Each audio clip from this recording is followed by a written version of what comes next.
All right, for my final pick, the sixth pick of the Sunday six pack, we're getting ugly here, or maybe it's not ugly, depending how you look at it, but did it last week, gonna do it again. And this is, I think, probably the highest line I've taken in the history of this podcast, but Rams minus 17 against the New York Jets. This is purely because I expect the Jets to get blown out for a second week in a row on the road. Look at this Rams team. The defense is impeccable. They're not going to the Jets, their strength on offense is wide receivers. They have Mims, they have Crowder, they have Perriman. They get nothing out of the tight end. They run Frank Gore out there for at least half the snaps. They're really getting nothing out of the backfield. So their wide receivers have to come through for them to move the ball on offense. Well, the Rams have Jalen Ramsey. They have, Troy Hill. They can completely take away your wide receivers. And we kind of saw with Cam Newton last week, he was able to get, a couple of explosive plays, but nothing else for the entire game. Ends up getting benched.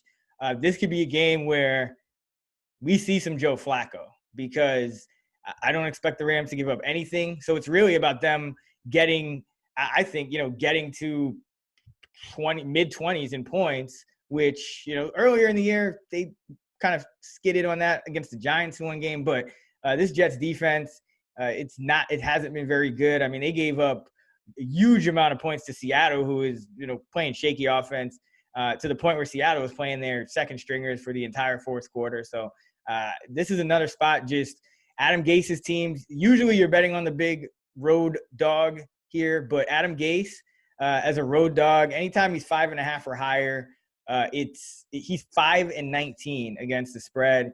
And that trend holds when you're looking at double-digit spreads. So going Rams minus 17 against the Jets.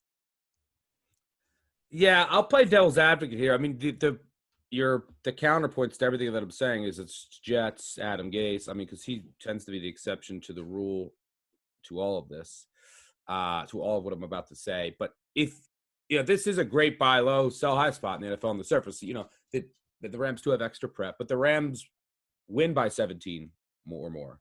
The Jets lost by 17 or more. When that happens in the NFL and those two teams meet the following game, the team that lost by 17 or more, 94-60-4 against the spreads of 2003, 61%. That just speaks to, and what that speaks to is probably the little bit of extra value that you'll get on the market overreaction. Also, teams that lose by 35 plus in their previous game, which the Jets just did, 62-37-5, 62.6% against the spread that's over a 20% ROI.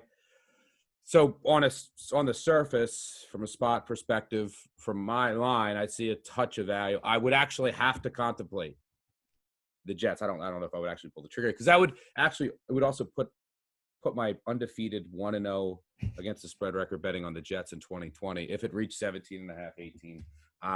I do make it a bit lower. There's also one other thing I'll throw out here.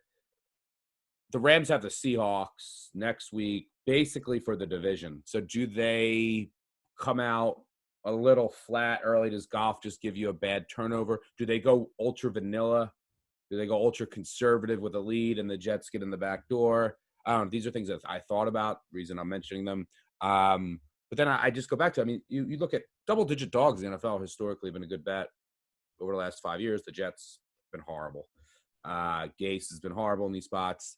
It's their second straight trip out on the West Coast for a team that hasn't won a game all year. I mean, do they even show up? They have so many injuries on the defensive end as well. So it's hard for me to come up with any reasons why the Jets would cover other than I show a tad bit of value. It's not a great spot for the Rams to want to blow this open, but they just might naturally because they're a lot better. But just keep those in mind at buy low, sell high spot after what you saw last week.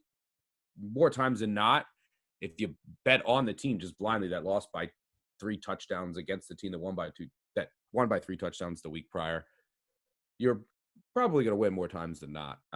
But fading the Jets and fading Gates, I can't disagree with him. 2-8. He's 2-8 double-digit spreads of 5.5 or more on the road, and he is 1-3, 17 plus. Hey, hold on. You want to say that again? You said 2-8 against the spread as a double-digit dog of 5 or more. Oh, sorry. Let me say it again. So Adam Gase is 2-8 as a double-digit road dog against the spread, and he's 1-3 when the spread is 17 or more. So yeah, he's just the exception, and I'm betting against him for the rest of the year. I mean, I'm pretty sure he's going to be gone when the year is out, but this is just a spot where I think the Rams are like, you look at what Seattle did to the Jets, and then you look at the Rams beat Seattle. What was it, 24-13 a couple weeks ago? I just think the Rams are even better than Seattle on both sides of the ball right now. And yeah, I don't expect the Jets to be able to keep it close. Really, that's kind of my thing here.